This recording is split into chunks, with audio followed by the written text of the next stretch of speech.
রাধে রাধে। আমার গুরু বাবা সহ সকল বৈষ্ণব ভক্তের চরণে আমার ভক্তিপূর্ণ প্রণাম জানিয়ে আমি ভাগবতের 20তম পর্ব শুরু করতে চলেছি। আমি বিগত দিনে 19তম পর্ব পর্যন্ত করেছি।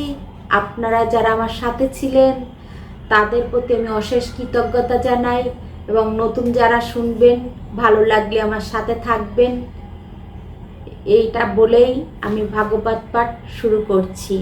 আজ আমি উদ্ধবের ব্রজে আগমন এই পর্বটা নিয়ে কিছুটা আলোচনা করব। সুখদেব কহে, শোনো ওহে নরপতি। সুখদেব রাজাকে বললেন যে হরিকথা অত্যন্ত মধুর। মথুরায় আমাদের নীলমণি মানে শ্রীকৃষ্ণ ভগবান উনি চলে গিয়েছেন। বৃন্দাবনে কাঁদে গোপে যতেক রমণী। বৃন্দাবনে গোপীগণ সহ রমণীগণ খুব কান্নাকাটি করছেন, যেহেতু আমাদের প্রাণেশ্বর গোবিন্দ মথুরায় বৃন্দাবন ছেড়ে চলে গিয়েছেন। মথুরায় থাকি হরি সকলই জানিল, যে মথুরায় এখন আমাদের কৃষ্ণ অবস্থান করছেন, এটা বৃন্দাবনের সকলেই জেনে গিয়েছেন। প্রবদিতে গোপগণে মনেতে ভাবিল, এই কথা মনে ভেবেই তারা খুব শোকাহত বৃন্দাবনবাসী। বৃহস্পতি নামে ওই সময় বৃহস্পতি নামে এক ঋষি ছিলেন। ওনার সেই ঋষির শিষ্য ছিলেন কে? উদ্ধব। বুদ্ধিতে উদ্ধব ছিলেন সব থেকে শ্রেষ্ঠ। সেই কথা উদ্ধবের নারায়ণ ডেকেছিলেন, মানে শ্রীকৃষ্ণ ডেকেছিলেন। কেন ডেকেছিলেন? যে উদ্ধবের অত্যন্ত বুদ্ধি এবং উনি কি সুমিষ্ট বচন। মানুষ কার কথা শোনে? যার বচনভঙ্গি ভালো, মধুর কথা বলতে জানে, তাদের কথাই মানুষ গ্রহণ করে। এজন্য উদ্ধবকে ডাকা হয়েছিল। তুমি মন্ত্রী হে উদ্ধব মম প্রিয়তি। শ্রীকৃষ্ণ বললেন, হে উদ্ধব, তুমি আমার অনেক প্রিয় একজন মানুষ, বুদ্ধির সাগর তুমি। মানে উদ্ধবকে প্রশংসা করছেন এবং এই গুণাবলীগুলি উদ্ধবের ভিতরে ছিল। তোমা হতে প্রিয় সখা আমার আর কেউ নাই, তুমি ভিন্ন হেন কার্য কেউ করতে পারবে না। মানে উদ্ধবরে এই কথা শ্রীকৃষ্ণ বলছেন যে তুমি ছাড়া এই কাজ কেউ করতে পারবে না। কেন করতে পারবে না? উদ্ধবের ছিল মুখের ভাষাটা অত্যন্ত মধুর এবং বুদ্ধি ছিল প্রচুর। অতএব যাও তুমি সেই বৃন্দাবনে উদ্ধবকে পাঠিয়ে দিলেন। কহিবে কুশল বাণী শুনো বচন। ওইখানে যে মানে সুসংবাদটা দিবে। ব্রজবাসী আছে যত গোপীগণ, ব্রজতে যত গোপীগণ আছে, যত মানুষ আছে, তাদেরকে বলবে। কি বলবে? নন্দ যশোমতী আদি আছে যতজন, নন্দরাজকেও বলবে, যশোমতীকেও বলবে। প্রিয় ভাষা সবাকারে সন্তুষ্ট করিবে। ওই যে আগেই বলা আছে মিষ্টিভাষী উদ্ধব, ওই কথা বলে সবাইকে খুশি করে রাখবে। আমার বারতা তুমি সকলকে কহিবে, গোকুল হইতে যাবে আসি মথুরায়। গোকুলের থেকে মথুরায় আসবে। আসি মথুরায়, গোকুল হইতে মথুরায় গেছেন তো এই কথা বলবে। কহিলাম সদা কাছে ফিরিব তরায়। আমি মথুরার থেকে আবার তাড়াতাড়ি করেই ফিরব। এই সুসংবাদটা উদ্ধব কাকে দেবে? ওই ব্রজবাসীদের দিবে, যাতে করে তারা তাদের কান্নাকাটি বিরহ থেকে একটু শান্তি পায়। সেই আশা বুকে লয়ে গোপীগণ আমার প্রতীক্ষা তারা করে অনুক্ষণ। এই কথা বলার পরে তারা যেন এই আশা বুকে নেয়, নিয়ে যেন সময় পার করে। ব্রজ আহারিণী যত শোকার্থ হৃদয়ে আমার কারণে আছে মৃতপ্রাণ হয়ে। কৃষ্ণ বলতেছেন যে হে উদ্ধব, ওরা আমার শোকে মরণাপন্ন হয়ে আছে, আমার কারণে ব্যাকুল অন্তরে আছে, হাহাকার হচ্ছে ওখানে। বলছে হা কৃষ্ণ হা কৃষ্ণ, তাদের মনের ভিতরে এই হাহাকার হচ্ছে হা কৃষ্ণ হা কৃষ্ণ। কুলধর্ম ত্যাজে তারা আমার কারণ, রমণীরা কুলধর্ম ত্যাগ করে দিয়েছে, তাদের নিত্যদিনের কাজ ত্যাগ করে তারা সবাই শোকাহত। এক চিত্ত হয়ে সবে আমারে ভজিল, গৃহ পরিজন তারা সব পরিহার করিল। গৃহের সমস্ত কাজ, আত্মীয় স্বজন আসলে যে সেবা যত্ন করতে হয় ওগুলো সব তারা কৃষ্ণের শোকে বাদ দিয়েছে। তার দেখেন ব্রজবাসীদের কাছে কৃষ্ণ কতটা গুরুত্বপূর্ণ ছিলেন।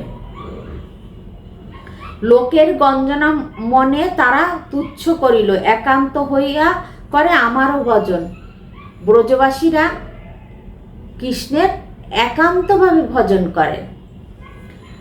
ত্যাজিবারে পারে প্রাণ আমার কারণ, তারা ওই গোপিনীরা কৃষ্ণের জন্য প্রাণ ত্যাগ করতে পারেন। অধৈর্য অন্তরে সদা আছে সকলে, ছাড়িয়া সে গোপীগণে আসিয়ে নগরে। ওই যে মথুরা নগরে কৃষ্ণ চলে আসছেন, এই জন্য ওই ব্রজবাসীদের এই ব্যাকুলতা বৃন্দাবনে। অতএব এই দুঃখ কি রূপে পাশরে, মানে এই দুঃখ তাদের কি রূপে যাবে। দিবানিশি শোকানলে জলে সর্বক্ষণ, মানে কি বৃন্দাবনের সবাই কৃষ্ণের জন্যে দিন রাত্রে জ্বলে পুড়ে মরছে। এই কথা কৃষ্ণ নিজেই বলছেন উদ্ধবকে। আমার কারণ মাত্র আছে জীবন, মম নাম শরী মাত্র জীবিত সকল। কৃষ্ণ কৃষ্ণ হা কৃষ্ণ করেই তারা বেঁচে আছে।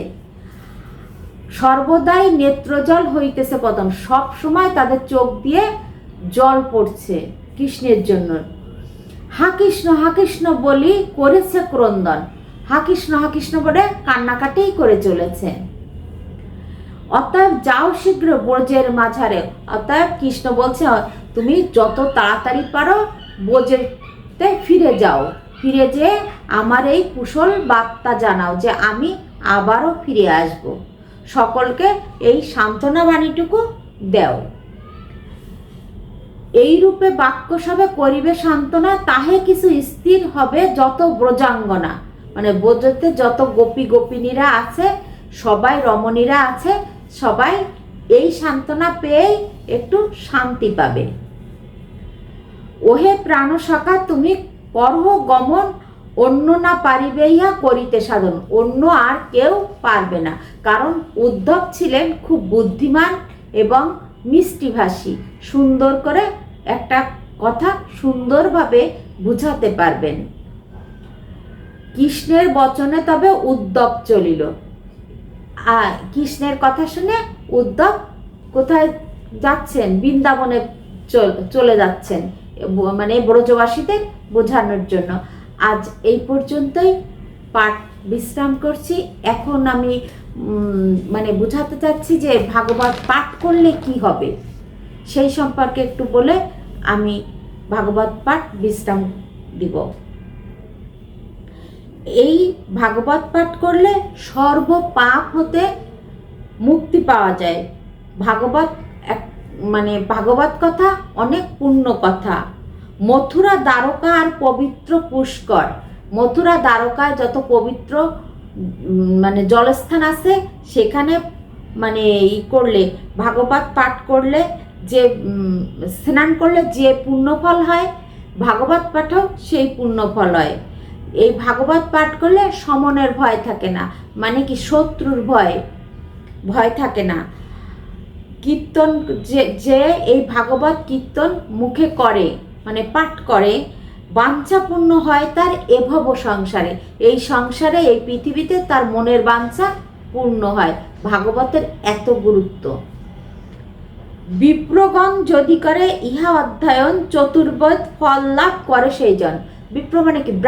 ব্রাহ্মণরা যদি এই ভাগবত পাঠ করে তাহলে তাদের চতুর্বেদ পাঠ করলে, আমাদের যে সনাতন ধর্মে 4খানা বেদ আছে, ওই বেদ পাঠ করলে যে ফল হয় ব্রাহ্মণের সেই ফলই হবে। ক্ষত্রিয় যদ্যপি ইহা অধ্যয়ন করে, ক্ষত্রিয় 4টে বর্ণ আছে, তার ভিতর দ্বিতীয় হচ্ছে ক্ষত্রিয়। ক্ষত্রিয়রা যদি করে তাহলে কি হবে শুনুন। সাগর বেষ্টিতা ধরা লোভিবে সত্তরে, সাগরের মতো পৃথিবীটাকেও তারা জয় করতে পারবে। বৈশ্যতে পড়িলে নিধি পায় সুনিশ্চয়, যারা বস্য আছে তারা যদি ভাগবত পাঠ করেন তাহলে নিধিকে, গোবিন্দকে অনায়াসে পেয়ে যাবেন। শূদ্র মহাপাপ হতে পাঠে মুক্ত হয়। শূদ্রেরা পাঠ করলে তাদের যে মহাপাপ যদি থেকে থাকে তা থেকে তারা মুক্তি পাবে। কলির কলুসন্তা অখিলের প্রতি ত্রাণ হেতু বিতরিল নাম ভাষা প্রতি। অন্য শাস্ত্রে এত লীলা না আছে বর্ণিত। অন্য কোনো শাস্ত্রে এই এত লীলার বর্ণনা নেই, ভাগবতে যা আছে। প্রতি পদে যদি বাক্যে কহে সৃষ্টিপতি, বিশ্বের রূপেতে তত্ত্ব আছে ভারতী। স্বর্গপতি ইন্দ্র ব্রহ্মা দেবতা শঙ্কর না পারে করিতে স্তব যাহার গোচর। মানে যারা স্তব করতে পারে না দেবতারা, তারা স্থিতি ও উৎপত্তি লয়কারী নারায়ণ, এই যে ভগবান নারায়ণ মানে শ্রীকৃষ্ণ, এনাকে অন্ত অচ্যুত শ্রী মধুসূদন, এই মধুসূদন মানে বিপদভঞ্জন শ্রীকৃষ্ণ, পুনঃ পুনঃ তার পদে করি নমস্কার। বারবার করে তার শ্রীচরণে আমার নমস্কার, আমার ভক্তিপূর্ণ প্রণাম। স্থাবর জঙ্গম হয় আলয় যাহার, সনাতন ভগবান দেব যদুপতি, মানে ভগবান শ্রীকৃষ্ণের কথাই বলছি। করি আমি তার পদে অসংখ্য প্রণতি। প্রকাশিল ভগবান লীলা মনোহর, তাহাতে নিমগ্ন রবে যাহার অন্তর। এই ভাগবতের দ্বারা, ভাগবতের কথা দ্বারা যার অন্তর বিকশিত হবে, তার কি হবে? পুনরায় সংহিতা আদি করিল প্রকাশ তার পুত্র সুখদেব। মানে যে ভাগবত পাঠ করবে তার তো সকল পাপের বিনাশ হবে, এবং এই ভাগবত যে রচনা করছেন ব্যাসদেব, তার পুত্র সুখদেব এটা তো প্রচার করে গেছেন এই পৃথিবীতে। চন্দ্র সূর্য সময়া রবে সুপ্রকাশ। এই ভাগবত যতদিন চন্দ্র সূর্য পৃথিবীতে থাকবে ততদিন এই ভাগবত গ্রন্থ থাকবে, ভাগবত স্বয়ং ভগবান। আজ এই পর্যন্তই। রাধে রাধে। বিশ্বের সকল প্রাণী সুখী হোক। আপনারা আমার সাথে থাকবেন, ভাগবত পাঠ শুনবেন।